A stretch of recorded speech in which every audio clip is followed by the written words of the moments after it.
Exercise 1E, ये exercise 1E बहुत important exercise है, क्योंकि इसमें से हमेशा एग्जाम में एक दो क्वेश्चन आता ही आता है। तो इसे आप लोग ध्यान से देखिएगा। एक्सरसाइज 1E का क्वेश्चन 1 है। क्वेश्चन 1 है, represent √5 on the number line. ये अंडर रूट 5 जो इसे क्या करना है, नंबर लाइन पर रिप्रेजेंट करना है। तो याद रखिएगा, किसी भी अंडर रूट वाली संख्या को जब नंबर लाइन पर रिप्रेजेंट करना है तो उसे हम राइट एंगल ट्रिंगल बनाकर ही रिप्रेजेंट कर पाएंगे। पहले हम क्या करेंगे, यहाँ पर ये राइट एंगल ट्रिंगल बनाएंगे हम। ये हमारा राइट एंगल ट्रिंगल है। राइट एंगल ट्रिंगल में एक एंगल जो होता है 90 डिग्री का होता है। तो ये 90 डिग्री हमारा बन रहा है। अब 90 डिग्री एंगल की जो सामने वाली भुजा होती है वो हमारा एच हाइपोटेनस होता है। इसका नाम हम ए रख देते हैं, इसका बी रख देते हैं और इसका सी रख देते हैं। तो एसी हमारा क्या हो गया, हाइपोटेनस हो गया, क्योंकि ये राइट एंगल ट्रिंगल 90 डिग्री के सामने वाली भुजा क्या है, हाइपोटेनस है। अब ये जो नीचे वाला जो पोर्शन होता है ये क्या होता है, हमारा बेस होता है, जिसे हम लोग बी से डिनोट करते हैं। और ये ए बी जो ये लंबवत रेखा है इसे हम क्या कहते हैं, पी से डिनोट करते हैं, परपेंडिकुलर, इसे हम लोग पी से डिनोट करते हैं। अब ये राइट एंगल ट्रिंगल, तो राइट एंगल ट्रिंगल में पाइथागोरस थ्योरम ये लागू होता है। ये Pythagoras theorem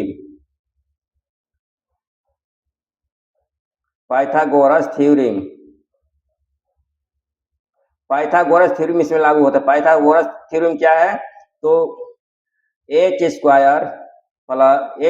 equal p² plus b²। अब h², जब इस पर से h पर से स्क्वायर हटाएंगे तो क्या होगा, ये अंडर रूट इधर हो जाएगा।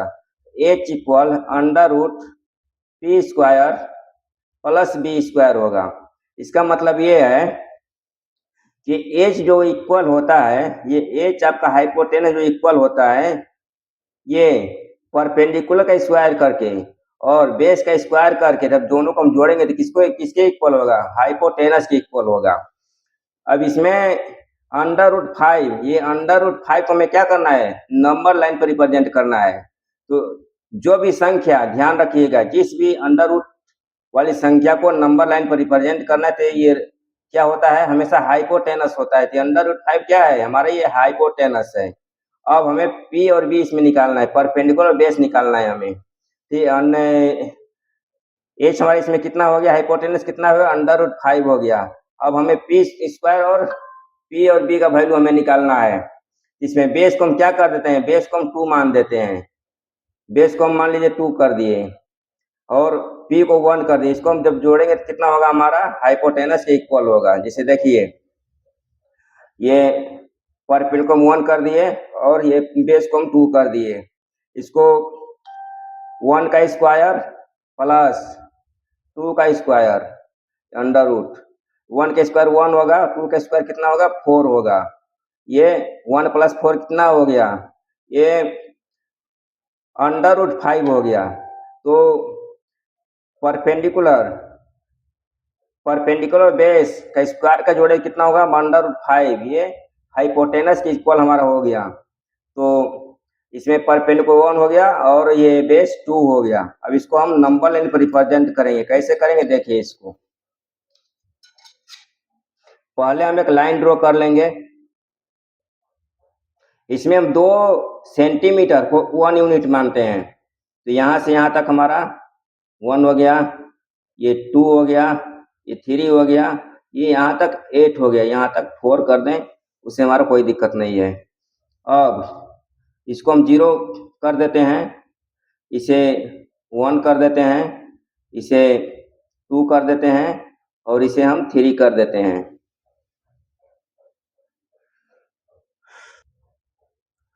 ये 0 हो गया, ये 1 हो गया, ये 2 हो गया, ये 3 हो गया, इतना से हो जाएगा। अब बेस हमारा कितना है, बेस 2 है। तो 2 यहाँ से यहाँ तक हमारा बेस 2 हो जाएगा। ये हमारा 2 हो गया है। ये बेस हमारा कितना हो गया, 2 हो गया। अब हाइपोटेनस में हमें कितना लेना है, ये परपेंडिकुलर कितना लेना है, तो 1 लेना है। यहाँ से हम क्या करेंगे, 1 ये यूनिट लेंगे, इसमें यहाँ पर क्या बनाना है, हमें राइट एंगल बनाना है। तो राइट एंगल कैसे बनेगा? राइट एंगल ये यहाँ पर कंपास से बनाएंगे हम। पहले हम यहाँ पर एक चाप ले लेंगे। अब जितना चाप लेंगे उतना ही रहना चाहिए, इसमें कम बेसी नहीं होना चाहिए। तो चाप लेकर के यहाँ से इसको ऐसे कट करेंगे, इसको यहाँ से ऐसे कट करेंगे, इसको यहाँ से ऐसे कट करेंगे। अब यहाँ से इसको ऐसे कट करेंगे तो यहाँ पर क्या बनेगा, ये 60 बनेगा। और 60 से इधर जाएंगे, 60 इधर भी बनेगा। अब इस दोनों के बीच में जब इसको डिवाइड करेंगे तो हमारा 90 डिग्री एंगल बनेगा। ये अब इस पॉइंट से इस पॉइंट को मिला देंगे तो हमारे यहाँ पर क्या बनेगा, 90 डिग्री बन जाएगा।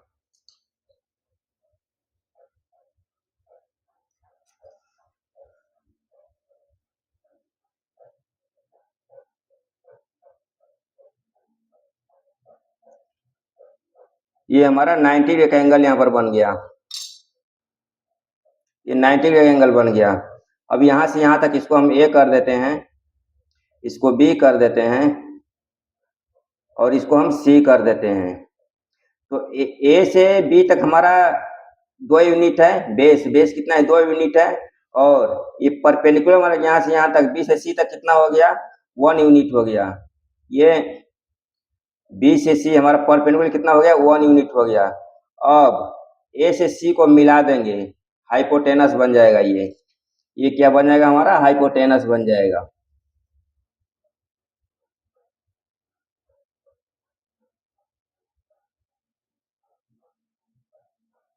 ये हमारा हाइपोटेनस हो गया। तो ये बेस हमारा कितना है, 2 यूनिट है।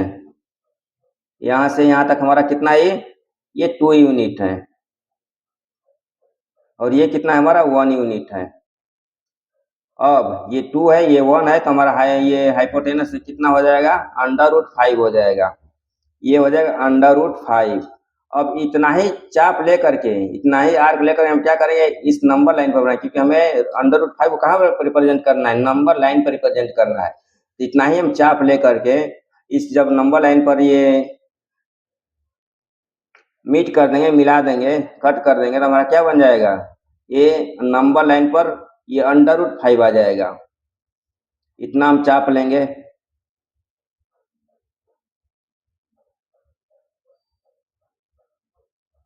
ये हमारा √5 इतना आ गया है यार। ये अब इसको क्या करेंगे, हम इसको इस नंबर लाइन पर मिला देंगे। यहाँ पर ये मान लीजिए डी हो गया, डी। तो यहाँ पर डी, ये हमारा डी हो गया। ये हमारा क्या हो गया, ये √5 हो गया। इस तरह से √5 को हम क्या किए, रिप्रेजेंट किए ये नंबर लाइन पर।